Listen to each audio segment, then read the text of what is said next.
Welcome to the Voices That Propel Us, stories of justice, action, and community, a space where justice meets action and community voices rise. Each episode, we bring you stories from the front lines, changemakers, disruptors, and everyday heroes who are building a more just, equitable, and liberated world. This is more than a podcast. It's a call to listen, learn, and move together.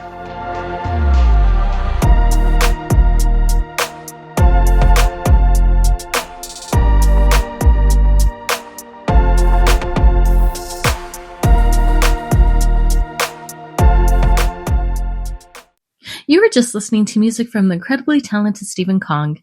You can find him on Spotify and Bandcamp. Today we have with us Lourdes M. Medina. Lourdes is an Advocacy and Communications Associate at the Services, Immigrant Rights, and Education Network, or SIREN. A first-generation college graduate and immigrant herself, Lourdes has spent years organizing alongside migrant farm workers and immigrant families, advancing equity, access, and justice across the Fresno region and statewide. And prior to joining SIREN, Lourdes served as a community organizer with the Dolores Huerta Foundation. In her role at SIREN, Lourdes has been a strong advocate for meaningful immigration reform. She has played a vital communications role in responding to federal policy changes, including the Biden administration's Parole in Place program, which she characterized as a small step of many steps towards repairing a deeply fractured immigration system. She's also affectionately known as Lulu to her radio audience, bringing over 2 decades of experience with Radio Bilingue, where she amplifies immigrant voices through culturally relevant media. Through advocacy, storytelling, and policy work, Lourdes continues to be a powerful force for immigrant rights and community empowerment. Well, good morning. Thank you so much for taking the time to be here with me this morning. I think you do incredible work in community, and I think this is something that definitely needs to shed more light on. And I love the work that you're doing. Can't wait to explore more about this with you. But how are you doing today? Doing well, catching up, but excited to be in a pivotal time in history where I can help, and also working at a place that is definitely there for the same cause. Yeah, no, thank you for that. But yeah, before I get into the work of your organization, I'd love to learn more about what you do. So can you please introduce yourself and share your role at SIREN? Sure. My name is Lourdes, more commonly known, aka as I say, as Lulu. Medina. I have been with SIREN now for 3 years, and SIREN stands for Services, Immigrant Rights, Education Network.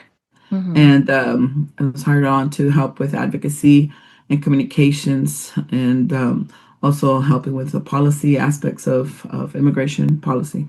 Okay, excellent. Thank you. And what drew you personally to immigrant and refugee justice work? Well, first of all, I'm a proud immigrant and daughter of immigrants. Grew up in wonderful California, and I was also a beneficiary of the last successful and productive immigration reform, which was the asylum, the amnesty, IRCA, as they call it. So had I not had the opportunity to benefit from that immigration process, I wouldn't have been able to continue my dreams, which are communications and being a reporter. I've been a radio producer, and I've always had a journalistic point of view to life. So thanks to that, when I actually was retired, but I decided to get back to work, and I looked up work and people that I had worked before or have been influenced by. And SIREN has always had a beautiful story of many people coming together saying, "Oh, I love SIREN. They helped me with my citizenship," or, "Oh yeah, SIREN helped me, to fight my case in asylum," or I was able to find a way to citizenship, unfortunately, because of a U visa, right? So there's different pathways. And then those that have been just advocates of making sure that engagement, civic engagement and community is not just, benefiting from being a naturalized or having their status fixed, but that they see that they need to continue the fight to bring more people back in or back up, So that's what excited me about SIREN, and it still does. Yeah, that's really beautiful. And just to follow up to that, was there ever a moment when this work became more than just a job for you? Well, I'm the kind of person that definitely I will not wear the t-shirt. Like literally, I'm wearing the t-shirt right now. Okay. I'm that kind of person. I'm the team. The team is me, and whatever I reflect and do in my personal life also reflects in where I work. Uh-huh. I've always had a strong inclination to helping single mothers, Okay. immigrant women, and definitely pues, benefiting and educating women so that we can have better sons and daughters and a better Hmm. future. So it just fit. It was good, a good meeting place. Yeah, yeah, I really love that. And, I've done a lot of community work myself, and I know that this work can feel heavy, especially fighting against these different injustices, seeing like what the people we serve, what they have to go through. So, what keeps you rooted in this work on days when it feels especially heavy for you? Unfortunately, what keeps me rooted is my privilege. Okay. My grandmother, she had to walk up hills and go Hmm. on buses and clean people's houses and starve herself. Yeah. She didn't know English, but she knew how to do something really well. And she had a happy heart all the time, working and Yeah. servicing people. My mother, had many children, and she had a really hard life, and she still made it with a happy heart and a helpful community Yeah. person. And so those two strong women taught me, that I was able to get an education and grow up in a space that it's not like that right now, but a Right. space that was accepting and that would give us an opportunity for peace and liberty and prosperity. And as many of us say, you put in the hard work Yeah. and you're able to make your dreams come true.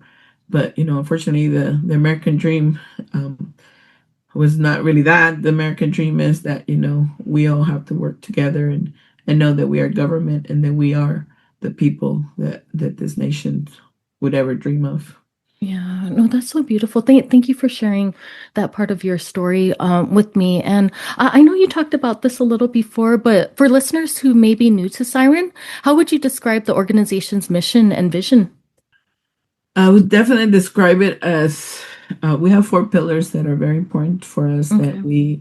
we really thrive on, which is making sure that we are offering legal services for at a low cost or no cost. Okay. Fortunately, a lot of things happen, but just being able to give the vision to a community member who's coming in from whatever path of life, and giving them the opportunity to become an agent of change Hmm. or a lot of people say, oh, you should acculturate. Well, it's not about acculturating, but it's integrating Right. into what you have and the values you have and Right. integrating to the values that you find here.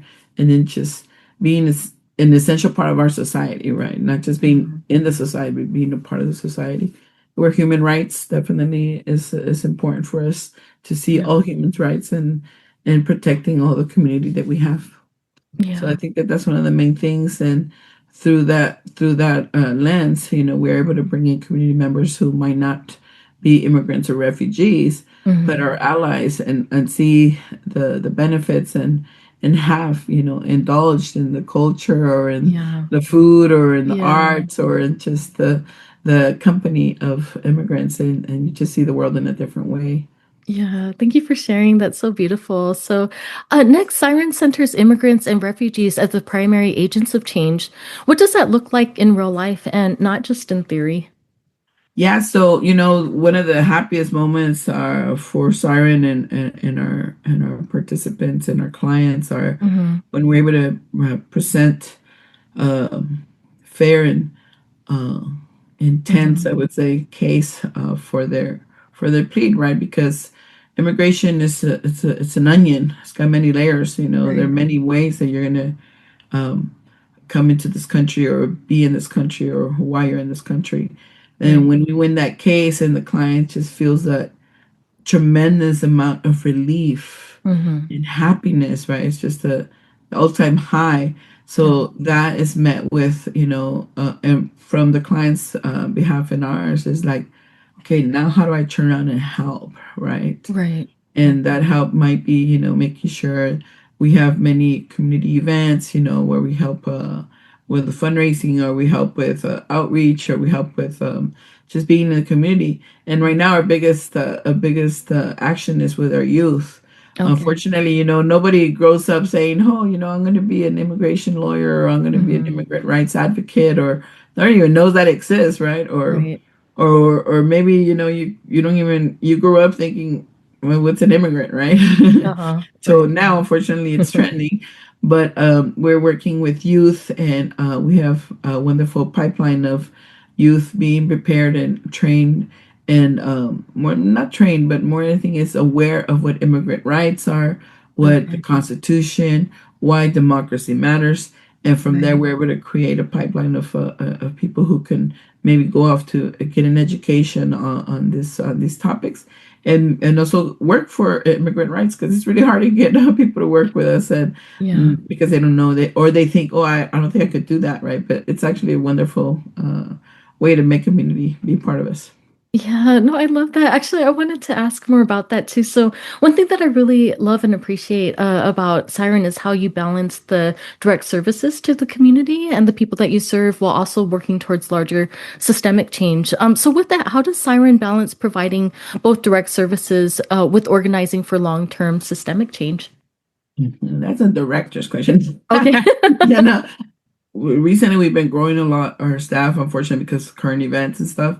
Uh-huh. But our legal team has really been the key to not only are they practicing the law of Mm. immigration law, but they are compassionate, and they understand the need of that Okay. individual to be able to find that solution, and also they understand the value of presenting, our Hmm. values as a nation, our values as what we portray to the world, right? So I think Yeah. that making sure that we have our, like I said, a four-pronged approach. One is a legal team, the Okay. legal services. Then there's the civic engagement, and then there's that policy and advocacy, and then Right. of course the just overall community engagement into Hmm. civics. Getting up the vote. So I think it's just that we all have our clear departments, and Hmm. we really work on each other, understand what we're all doing. So I think it's communication more than anything, but the biggest part is that a lot of the, like, sorry, was born out of volunteers from the community Oh, that's responding to an beautiful. unfortunate That's event beautiful. that was Pete Wilson and Prop 187, and Okay. seeing, looking around, and nobody was understanding what advocacy and immigrant rights was versus just immigration policy and law. So Yeah. we all have our clear values and Yeah. work. So it's that. Yeah. No, I really love that. And are there any stories that you could share that really captures Siren's impact on the ground? Yeah, so when we do outreach, our outreach team is created to share with the community, because a lot of people Hmm. won't know how to approach even the how to find that pathway to adjusting their status, right? So Uh-huh. a lot of volunteers have to go out and tell the community. And like I said, I came into Siren also with the knowledge from word of mouth, right? Oh, and Right. Siren was helping me with this, or we had a volunteer who are still volunteering with us, a family. Okay. They help us with outreach. They help us with whatever they can. It's taken us. Their process took about, I think it was about 20 years. Oh, wow. So, Wow. from being volunteers back in the 90s, Okay. in helping Siren with whatever they could help, because obviously they didn't have the status to work, but they would Right. volunteer and try to be engaged and try to hustle it, right? And Yeah. finally, there they find out that we're able to legally represent them and help them with their case, and work on their Hmm. case.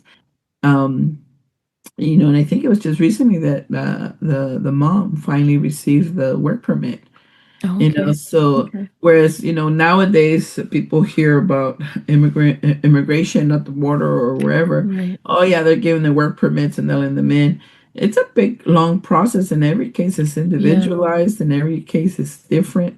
So it's like I said, it's an onion that's very complex, so you better know how to peel it and cut it and serve it, or else it's not gonna be good to eat it. No, I really love that. Actually, I wanted to ask more about that. So, we often hear immigration used broadly. How do you distinguish immigration from immigrant rights and refugee rights? Oof, that was a hard one. So yeah, so like I said, our legal team Uh-huh. knows all the language for what they go through, Yeah. for preparing their brief, for each client. But Yeah. I think, for us, it's also seeing and also educating. Like our name says, Yeah. is like services, which is the immigration services, Yeah. immigrant rights. Understanding that, also understanding that immigrants don't have a lot of rights. Right. Right. Legally, like on the, like, say, the law, right? But they do have rights because they're humans, right? So Right. those are the immigrant rights Right. part of it, and refugees too. And just also educating, which is our last part of our name, education Mm-hmm. network, where a lot of us will not understand what it means to be a refugee, right? Okay. Maybe that people just see them as, oh, well, they're immigrants, right? Mm-hmm. But the refugee is a different status that, and protection that was given that a lot of us Right. don't understand, and them themselves might not understand. They know they're refugees, but they might not consider themselves immigrants. Yeah. So that is just like the colloquial talk. But then when you're speaking, on legal terms and the law of the land, there's so much that you need to understand, that what the immigration law has, Yeah. what immigration, and that's what we're always calling for a reform, because it's outdated. Like I mentioned, I was able to benefit from, Mm-hmm. I think it was like a good 6-10 years fight to get IRCA, and that, Mm-hmm. you know, uh, President, wasn't it Ronald Reagan, got to benefit from making it famous, but it took a Mm-hmm. lot of community, a lot of hours of discussion Right. and dialogue, which is what is bipartisanship, what is, advocacy, what is community input. Before all these lobbyists were so famous, right? But before, it Mm-hmm. was all us, the community, making the laws that would represent our current population.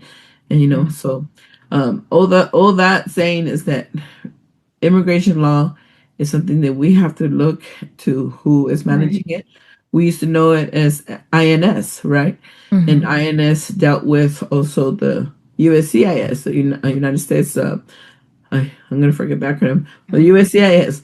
Now, what we hear is ICE, right? Which Right. ICE has to do nothing with the actual immigration process of Uh-huh. an individual, or anything that has to do with the actual vetting, right?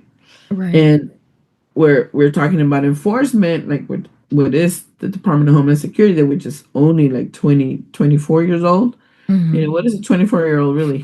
What do they know? They're still discovering things, right? So they Uh-huh. need still a lot of guidance, Yeah. and you see what's happening when you don't guide them. Um, so that, for all of us to understand, is really complex. And anything is too complex, anybody's just gonna, like, let me turn around. I don't think I want to talk about this, right?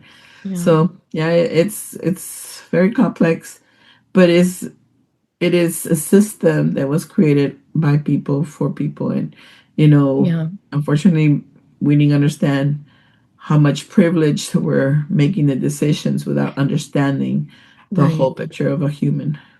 Yeah, actually, I wanted to ask you more about that. So, I feel like there's just so much heated discussions around immigration right now, and people's humanity, I think, is being stripped away. Just, seeing how they're being treated and just families being ripped apart. So, why do you think that it's dangerous when people's basic human rights are debated as political issues? Unfortunately, because of the current times that we live in, or Mm-hmm. maybe it's always been like this. I'm just gonna say, from my lifespan, Uh-huh. um, I remember meeting wonderful politicians and public servants, Okay. and meeting also public servants that were politicians, right? So Uh-huh. there's a difference there. Right. So how they come in, public servants who know law, who take into consideration history, Uh-huh. and but first of all, they're because they wanted to share who they were as humans, makes a Mm-hmm. difference.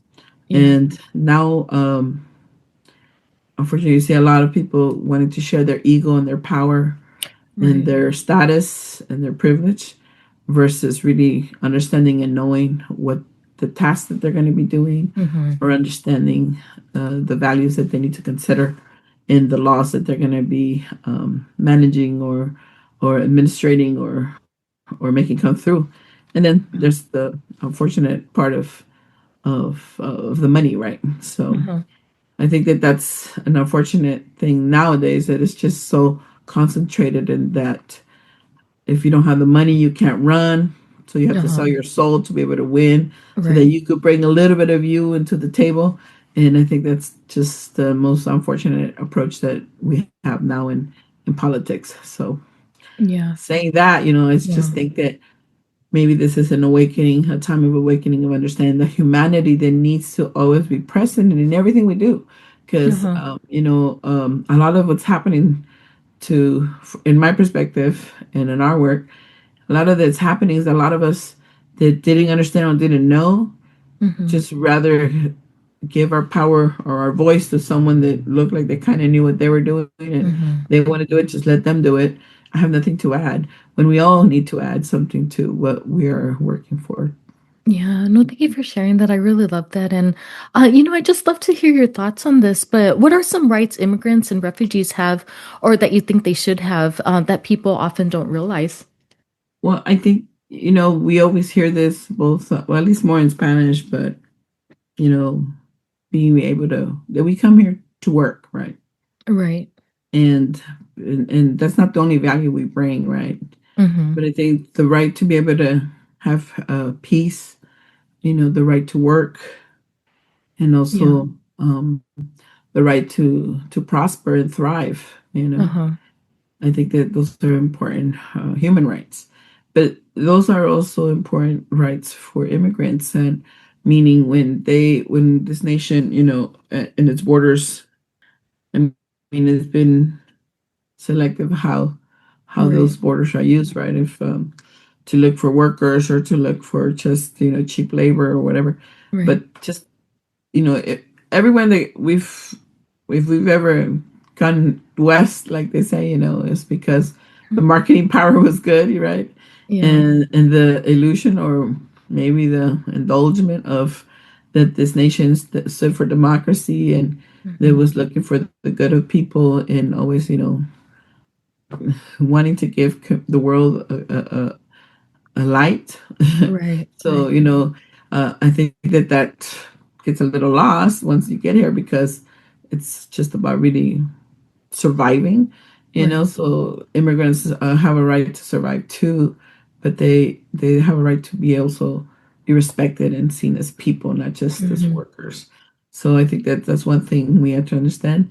And then also, immigrants are protected under the Constitution and the Bill of Rights, Uh-huh. because when you're in American soil in the United States of America, our Constitution, that is the law of the land.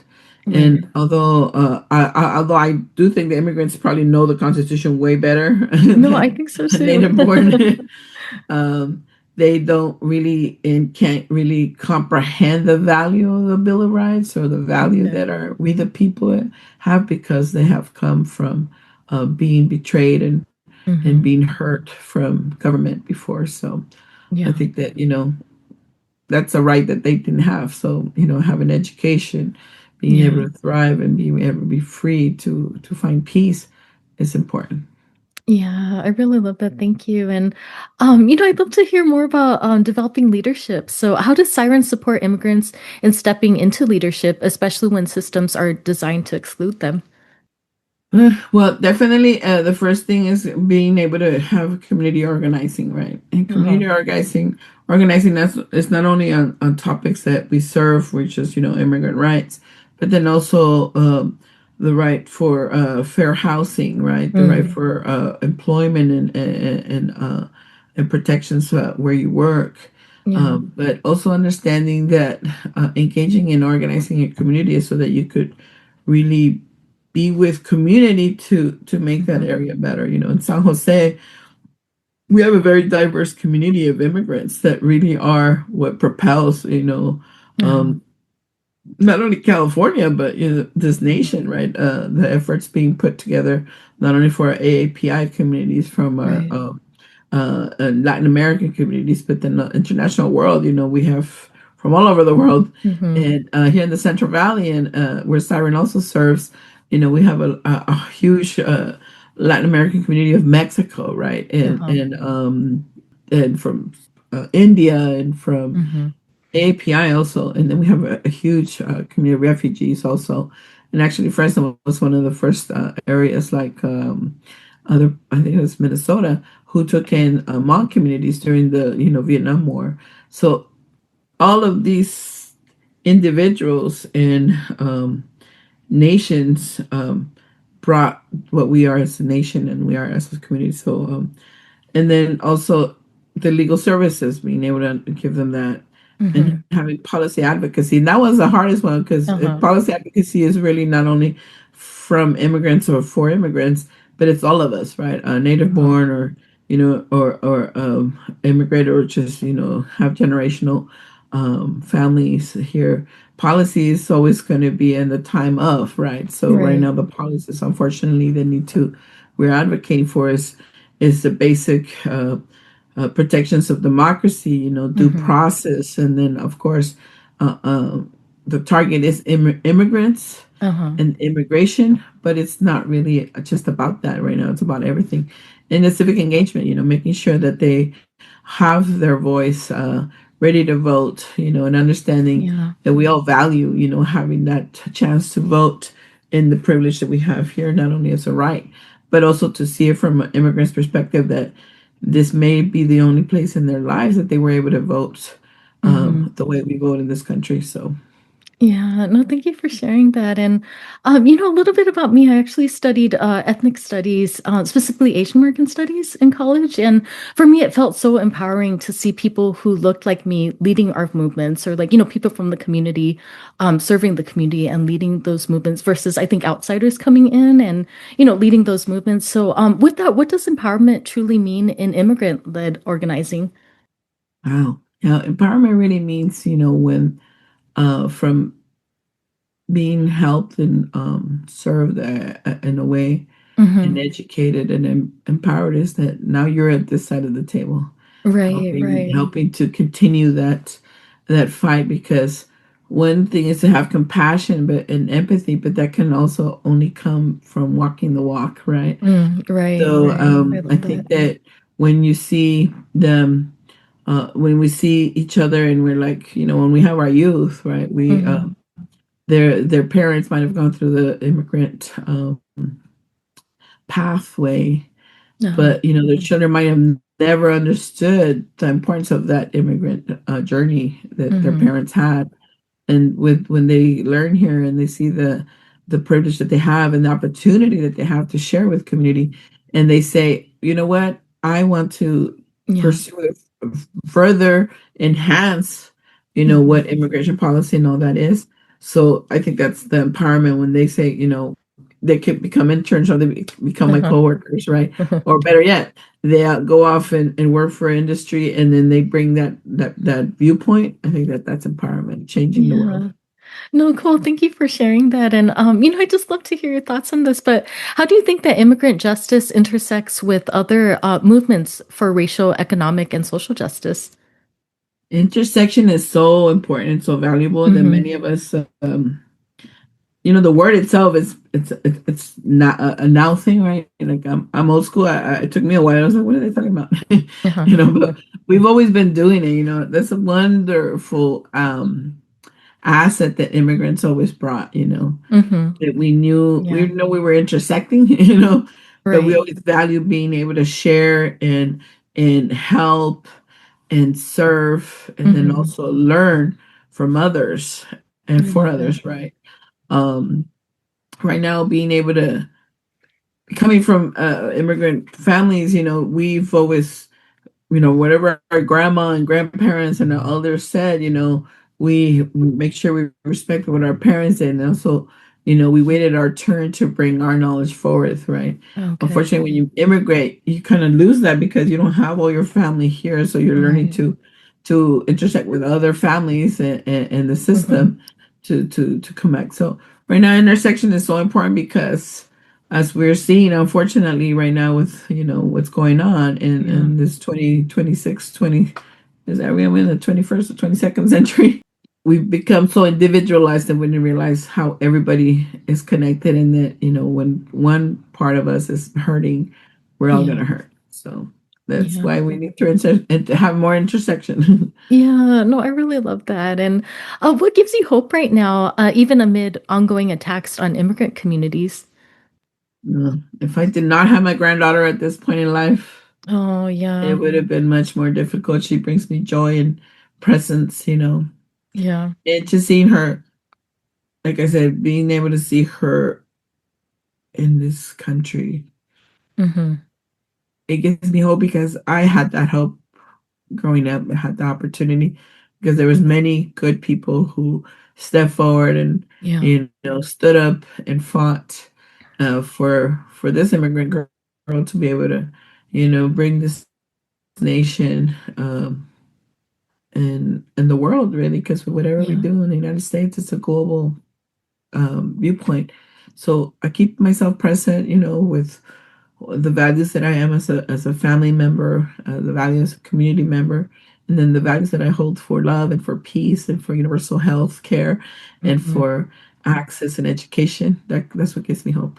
No, that's And really all my beautiful. coworkers, we have amazing people Yeah. working in No, immigrant that's rights really right now. cool. So No, that's why I really wanted your organization, on this too. And I've worked in the nonprofit world for most of my professional career, and I feel like it's the people that keeps me coming back. Because like we were talking earlier, it does get heavy sometimes, but I think there's a lot of joy in this work as well, though.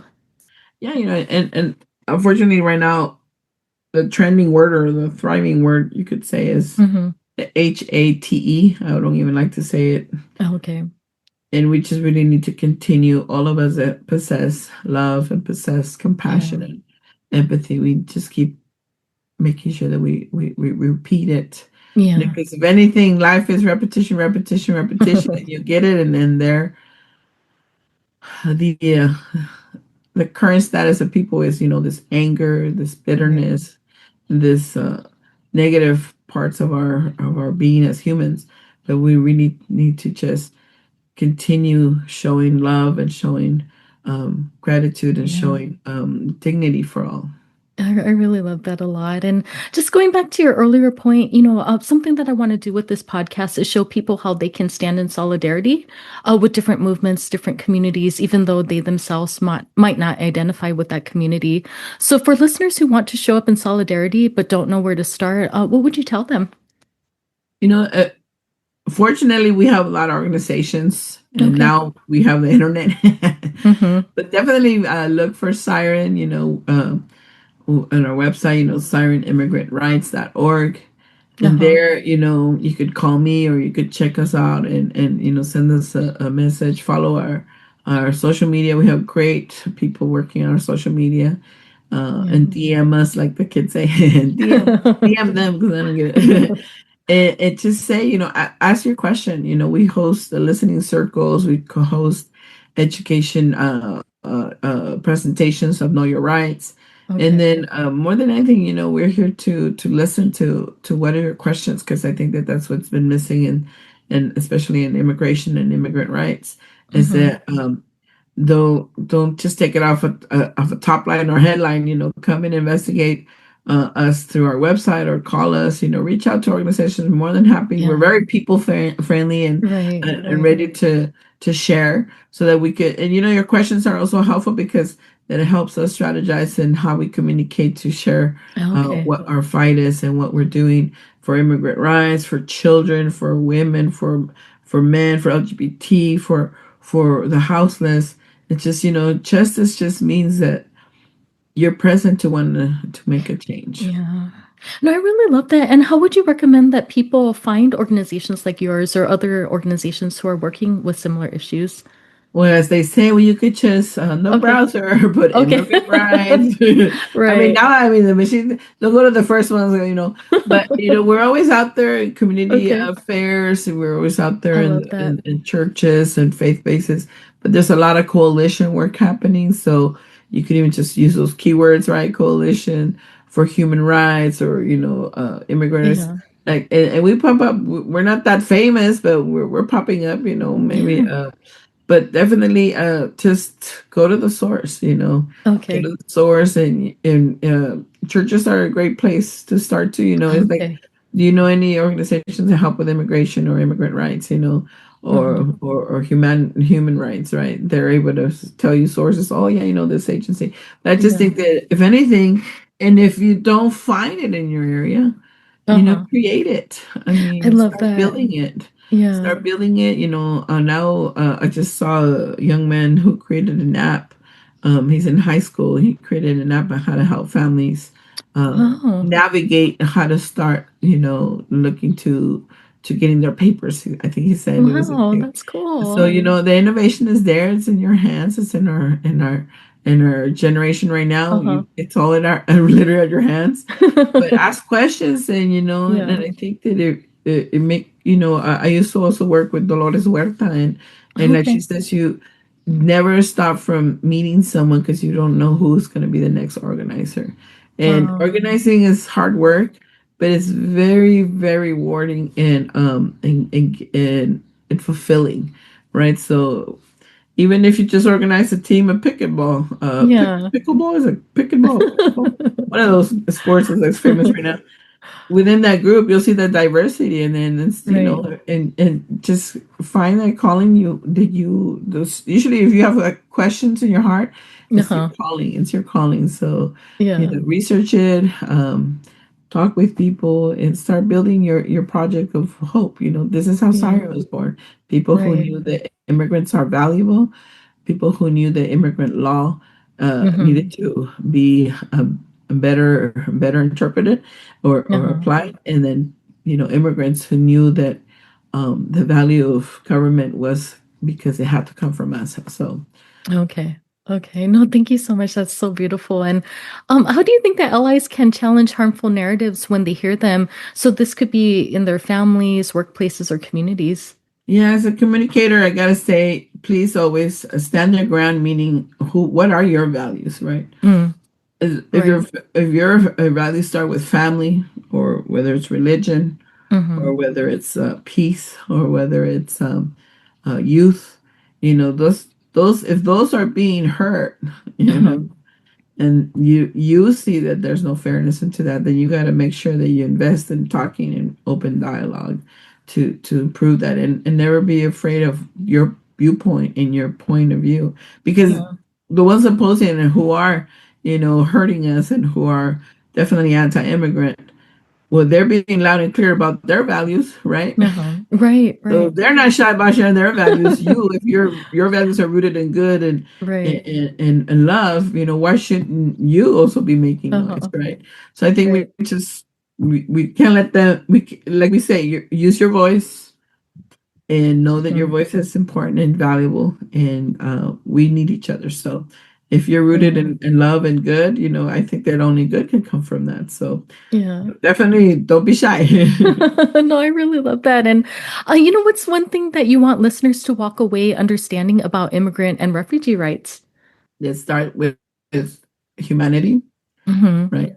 Um, Immigrant and refugees, just with that word alone, you should understand that the history or whatever they had to live prior Uh-huh. to is probably much more complex and difficult Okay. than we think, right? So we Right. don't we think about them being here, or that they're here, like that Mhm. terrible term of, why don't they go back home? It's like Right. we've not found home, and we're making Right. home here. So home is a very important word, right? So home is Right. here, you know, we're not going anywhere. Mm-hmm. And we're also choosing to make and put our roots down and where we're at, right? So, Yeah.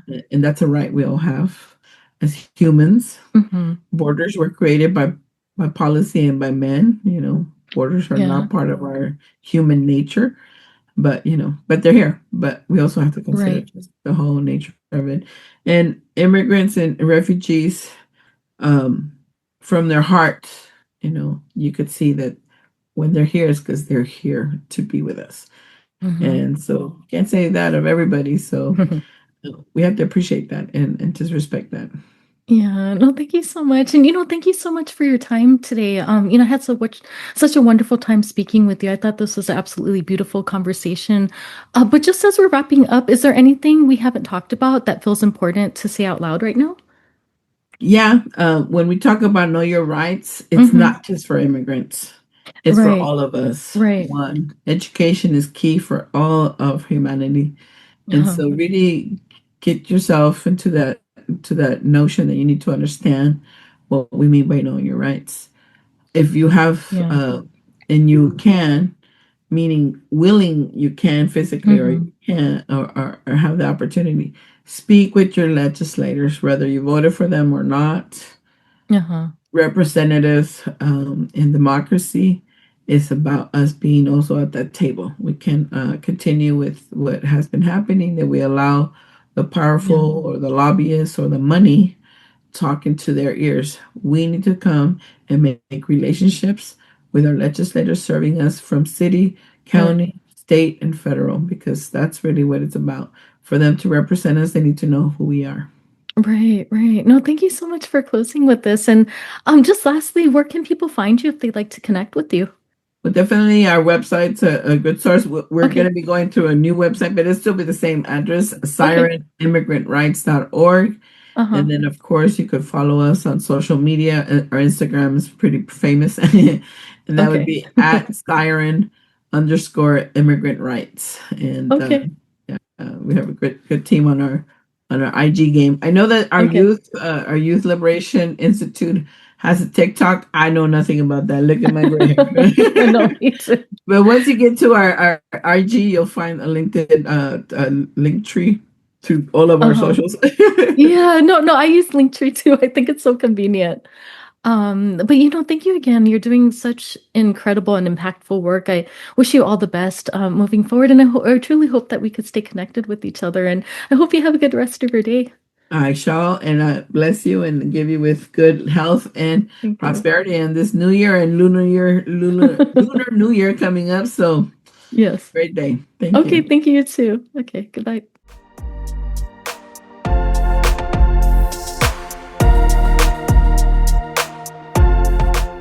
Thank you for being here and tuning in to Voices That Propel Us, stories of justice, action, and community. Your presence in this movement matters. If today's conversation moved you, share it, talk about it, and keep the work going. Together, we're not just imagining change, we're making it. Until next time, stay bold, stay grounded, and stay in the fight.